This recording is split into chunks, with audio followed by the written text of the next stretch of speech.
भाई, हर सेकंड में Zomato 200 plus orders deliver कर रहा है। Market cap 2.5 lakh crore cross कर चुकी है। फाउंडर दीपेंदर गोयल बिलियनियर बन चुका है, ऑलमोस्ट $1.7 बिलियन नेटवर्थ के साथ। लेकिन साथ ही साथ हर दिन हज़ारों रेस्टोरेंट को बर्बाद कर रहा है। डिलीवरी बॉयज़ को 12-14 घंटे बाइक पे रुला रहा है, किराना स्टोर्स को शटर डाउन करवा रहा है, और तुम्हारा मिडिल क्लास पॉकेट रोज़ 100-200 रुपये एक्स्ट्रा चूस रहा है। ये असली सक्सेस स्टोरी है या 2026 का सबसे बड़ा धोखा जो हम सब रोज खा रहे हैं? होल्ड टाइट भाई, आज फुल एक्सपोज करते हैं। डेटा, रियल स्टोरीज, नंबर्स और ग्राउंड रियलिटी। शॉक हो जाओगे। अर्थ एक्सपोज पे स्वागत है यार, जहां हम स्टार्टअप हाइप को नंगा कर देते हैं। No sugar coat, only raw सच। आज बात करते हैं ज़ोमैटो की, वो ऐप जिसके बिना आज शादी हो, बर्थडे पार्टी हो, लेट नाइट बिरयानी क्रेविंग हो या ऑफिस लंच, कुछ कंप्लीट नहीं होता। हर मिडिल क्लास घर में इंस्टॉल्ड है। लेकिन इस वीडियो में सिर्फ ग्लिटरिंग सक्सेस और बिलियनियर फाउंडर की स्टोरी नहीं, बिल्कुल ग्राउंड रियलिटी एक्सपोज करेंगे। कैसे एक आईआईटी दिल्ली वाले लड़के ने मेन्यू फोटोज क्लिक करके छोटा सा सपना शुरू किया, लेकिन उसी एम्पायर ने हजारों छोटे रेस्टोरेंट्स को बंद करवा दिया, डिलीवरी बॉयज को गिग इकोनॉमी के नाम पे बर्बाद किया, लोकल किराना दुकानें बंद कर दी और तुम्हारा हर महीने का खर्चा 500,000 रुपये बढ़ा दिया। एंड तक देखोगी तो पता चलेगा ज़ोमैटो जैसी स्टार्टअप्स में पैसा लगाना है या नहीं, रोज के ऑर्डर्स में कौन सी गलतियां कर रहे हो जो छुपा धोखा दे रहा है, और असली में स्मार्ट तरीका क्या है सर्वाइव करने का। नो बकवास, ओनली प्रैक्टिकल नॉलेज। चलो शुरू करते हैं। भाई 2008 की बात है। दीपेंदर गोयल आईआईटी दिल्ली का ब्रिलियंट लड़का बेनन कंपनी में अच्छी जॉब कर रहा था। एक दिन उसके दोस्त ने बोला, यार दिल्ली के रेस्टोरेंट्स के मेन्यू ऑनलाइन कहाँ मिलते हैं? हर बार फ़ोन करके पूछना पड़ता है, टाइम वेस्ट होता है।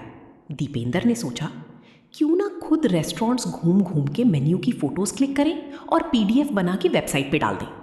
उसके कॉलीग पंकज चड्ढा के साथ छोटा सा प्रोजेक्ट लॉन्च किया। नाम था फूडी बे। सिर्फ दिल्ली एनसीआर के 1200 रेस्टोरेंट्स के मेन्यूज़।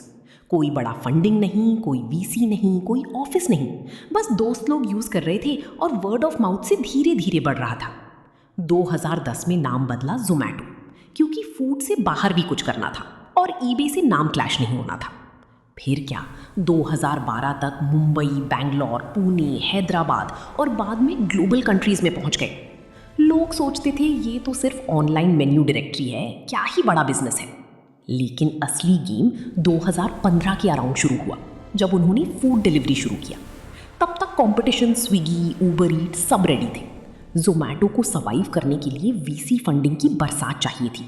मैन्युअली रेस्टोरेंट्स जाके फ़ोटोज़ क्लिक करना, डेटा अपडेट करना, राइडर्स हायर करना, ये छोटा सपना आज 2.5 लाख करोड़ का एम्पायर बन गया।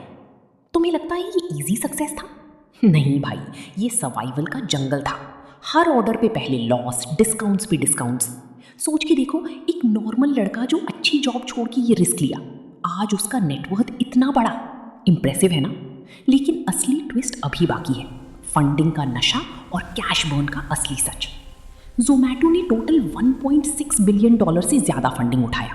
Tiger global, sequoia, Ant group, टिमासिक, सब बड़े प्लेयर्स ने पैसे डाले।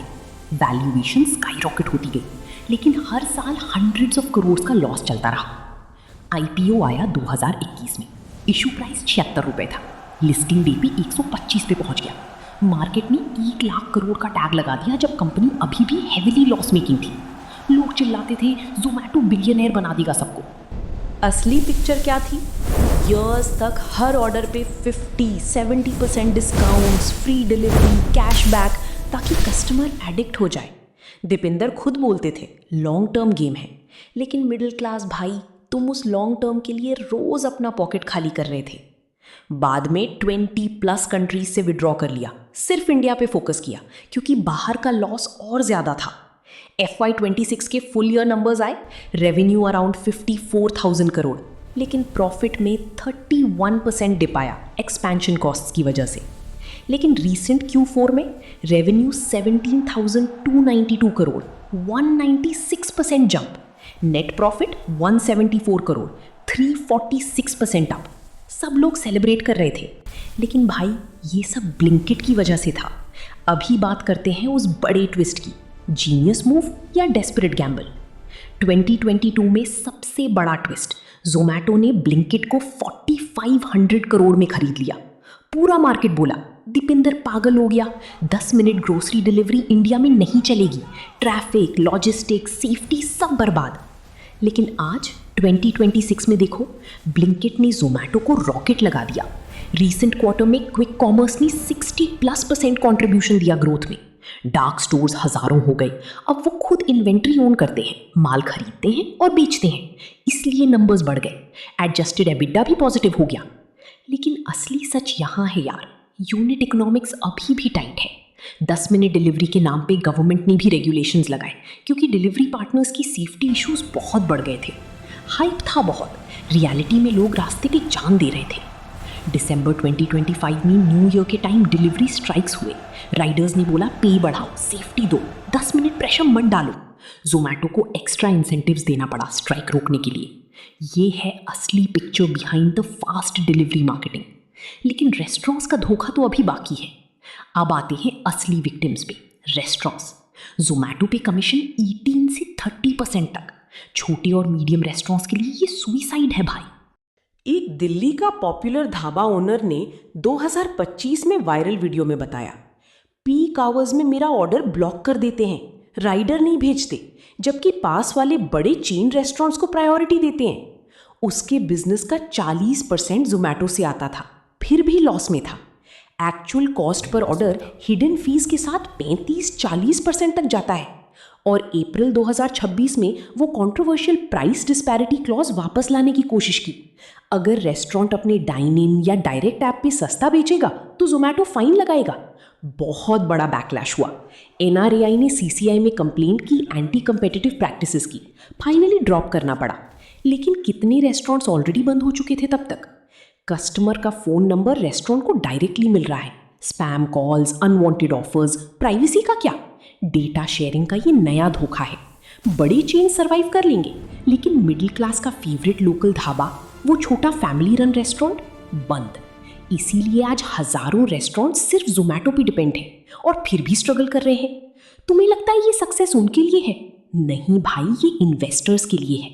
डिलीवरी पार्टनर्स जोमैटो के हीरोज, मार्केटिंग में तो हीरो बनाते हैं, लेकिन ग्राउंड रियलिटी, CEO ने खुद एडमिट किया, हर महीने 5000 से ज्यादा पार्टनर्स को टर्मिनेट करते हैं पॉलिसी वायलेशंस के नाम पे।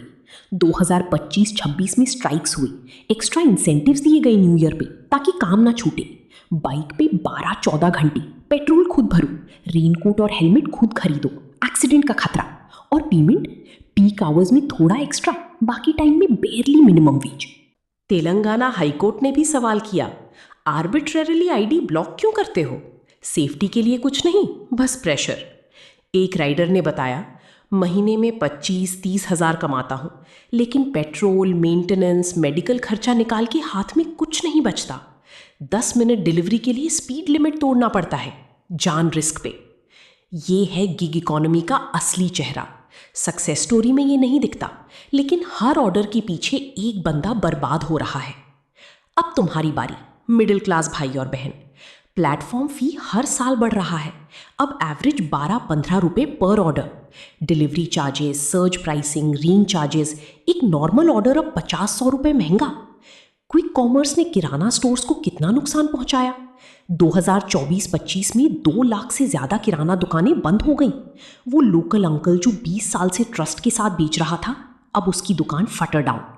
तुम 10 मिनट में कोल्ड ड्रिंक मांगते हो, लेकिन वो किराना वाला रोज का कस्टमर खो रहा है। लॉन्ग टर्म में ये मोनोपोली बन रहा है, और मोनोपोली कभी सस्ता नहीं होता। तुम्हारा कन्वीनियंस, उसके लाइवलीहुड का खून। भाई एक और बड़ा सवाल, क्या जोमैटो अब मोनोपोली बन रहा है? स्विगी, जेप्टो, इंस्टामार्ट कंपटीशन में है, लेकिन जोमैटो प्लस ब्लिंकिट का कॉम्बो इतना स्ट्रॉन्ग हो गया है कि छोटे प्लेयर्स दब रहे हैं।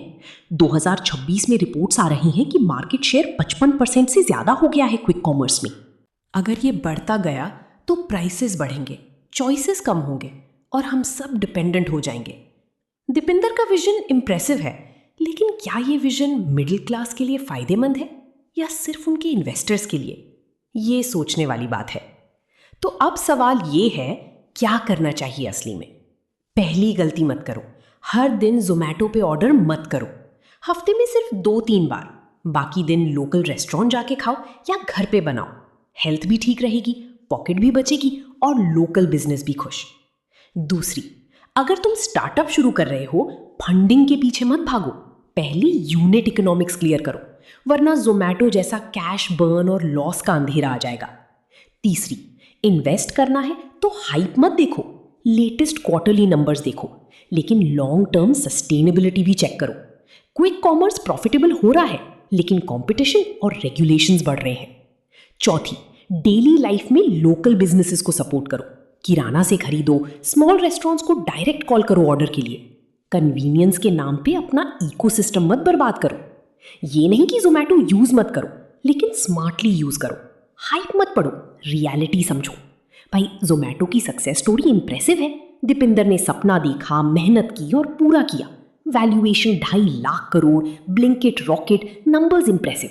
लेकिन ये सिर्फ एक तरफ का पिक्चर है। दूसरी तरफ restaurant struggling, delivery boys exploited, किराना स्टोर्स बंद और तुम्हारा खर्चा हर महीने बढ़ रहा है। ये है 2026 का असली सच। हाइप मत खरीदो, ग्राउंड रियलिटी समझो। अगर वीडियो आई ओपनिंग लगा तो अब भी लाइक ठोक दो, वरना ऐसे ही धोखे खाते रहोगे लाइफ भर। चैनल सब्सक्राइब कर लो और बेल आइकन दबा दो ताकि अगला एक्सपोज मिस ना हो। कमेंट में एक्सपोज्ड लिख दो और सच बताओ, आपका लास्ट जोमैटो ऑर्डर कब था, कितना खर्चा हुआ और क्या फील हुआ? क्या आप भी ये धोखा फील कर रहे हो? अगला वीडियो स्विगी का फुल एक्सपोज या ब्लिंकिट की 10 मिनट डिलीवरी का असली खर्चा और हिडन कॉस्ट्स। टीजर देखने के लिए अब भी सब्सक्राइब कर लो। मिलते हैं नेक्स्ट वीडियो में। तब तक अपना ख्याल रखना, लोकल सपोर्ट करो और हाइप से दूर रहो। टेक केयर भाई, जय हिंद।